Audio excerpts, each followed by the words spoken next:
दोस्तों क्या विराट कोहली में अब वो बात नहीं रही जो कि आज से 4 या 5 सालों पहले विराट कोहली में हुआ करती थी। क्योंकि हमें तो उनके स्टैट्स देखकर यही लग रहा है कि अब विराट कोहली में वो बात नहीं रही, क्योंकि विराट कोहली उस टाइप के खिलाड़ी रहे हैं जिन्होंने क्रिकेट पे राज किया है। अगर आप पिछले 10-12 सालों का स्टैट्स उठाकर देख ले तो आपको विराट कोहली के आसपास कोई भी बल्लेबाज नजर नहीं आएगा और आपको देखने को साफ मिलेगा कि विराट कोहली ने क्रिकेट पर राज किया है, चाहे वो T20 का फॉर्मेट हो, ओडीआई का फॉर्मेट हो या फिर टेस्ट का ही फॉर्मेट क्यों ना हो। विराट कोहली ने तीनों ही फॉर्मेट में क्रिकेट पर राज किया है, वो पिछले 10-12 सालों से। तो आखिर विराट कोहली के साथ ऐसा क्या हो गया कि अब वो विराट कोहली पिछड़ते हुए हमें नजर आ रहे हैं, जो कि एक समय पर सबसे आगे नजर आते थे। आखिर ऐसा हुआ क्या?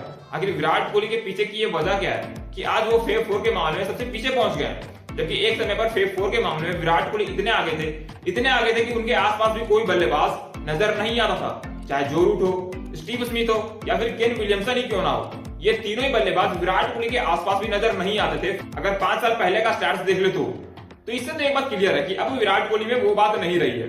अब मैं आपको इसलिए बता रहा हूं क्योंकि अभी के समय में विराट कोहली जो कि टेस्ट में 29 सेंचुरी के साथ खड़े हैं, वही विराट कोहली है जिनके नाम 2020 में 27 टेस्ट सेंचुरी थे।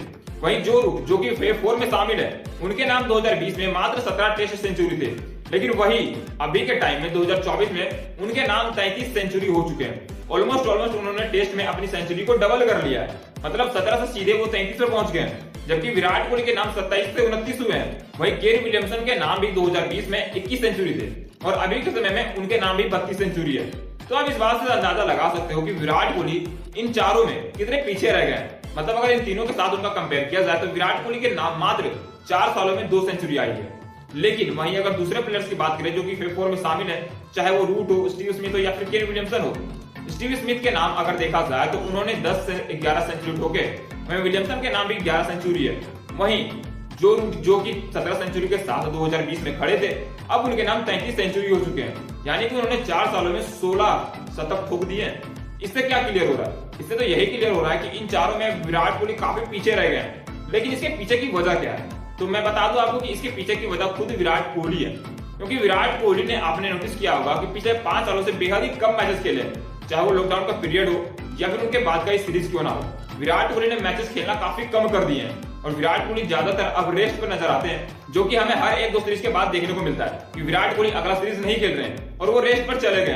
तो इससे घाटा किसको हो रहा है? विराट कोहली को ही हो रहा है, क्योंकि विराट कोहली के ना खेलने के कारण ना तो उनके शतक में इजाफा हो रहा है, ना ही उनके रन बन रहे हैं। तो इससे हमें यही लग रहा है कि विराट कोहली अब काफी इनकंसिस्टेंट हो गए, जबकि ये वही विराट कोहली है जो कि इतने कंसिस्टेंट थे कि आज से पहले हमने विराट कोहली से ज्यादा कंसिस्टेंट प्लेयर देखा ही नहीं है, ना ही कभी सुना है कि विराट से ज्यादा कंसिस्टेंट कोई था। मतलब आप समझ सकते हो कि विराट कोहली ने किस लेवल की बल्लेबाजी अपने प्राइम टाइम में करी होगी। तो आखिर विराट कोहली इतने रेस्ट क्यों ले रहे हैं? इसके पीछे उनकी कोई मजबूरी हो या फिर उनका कोई पर्सनल चॉइस है, मुझे तो नहीं पता। बट जितना गलती विराट कोहली की है उतना ही गलती बीसीसीआई की भी है। अब आप बोलोगे कि भाई साहब बीसीसीआई ने इसमें क्या गलती करी? तो सबसे पहले मैं आपको बता दूं कि विराट कोहली का रेस्ट जो अप्रूव करते हैं वो तो बीसीसीआई है।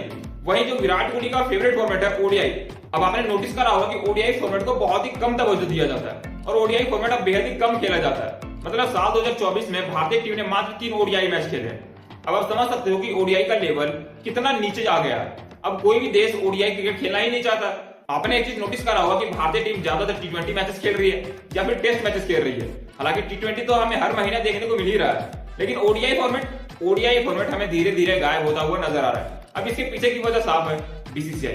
क्योंकि बीसीसीआई चाहती ही नहीं है कि ओडीआई फॉर्मेट अब खेला जाए, और अगर विराट कोहली ओडीआई फॉर्मेट नहीं खेलेंगे तो भाई से शतक कहां से बढ़ेंगे? मतलब विराट कोहली को 80 शतक लगाए जमाना हो गया, उसके बाद उन्हें विराट कोहली के बल्ले से शतक देखा ही नहीं है। तो इसके पीछे की वजह क्या है? साफ साफ बीसीसीआई है, क्योंकि वो ओडीआई फॉर्मेट करा ही नहीं रहे।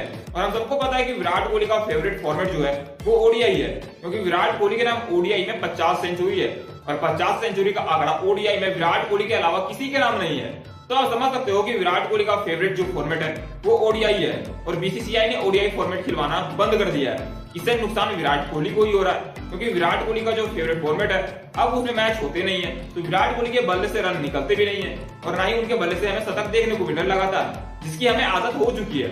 और हम ऐसा विराट कोहली फैंस ये चाह रहे हैं कि विराट कोहली बहुत ही जल्द से जल्द सचिन तेंदुलकर के 100 शतकों का रिकॉर्ड तोड़ दे। दोस्तों अगर आप भी चाहते हो कि विराट कोहली सचिन तेंदुलकर सर का 100 शतकों का रिकॉर्ड जल्द से जल्द तोड़े तो इस वीडियो को लाइक और चैनल को सब्सक्राइब जरूर कीजिएगा। और अगर आप विराट कोहली का फैन हो तो कमेंट में विराट कोहली जरूर लिखिएगा। मिलते हैं नेक्स्ट वीडियो में, तब तक के लिए जय हिंद।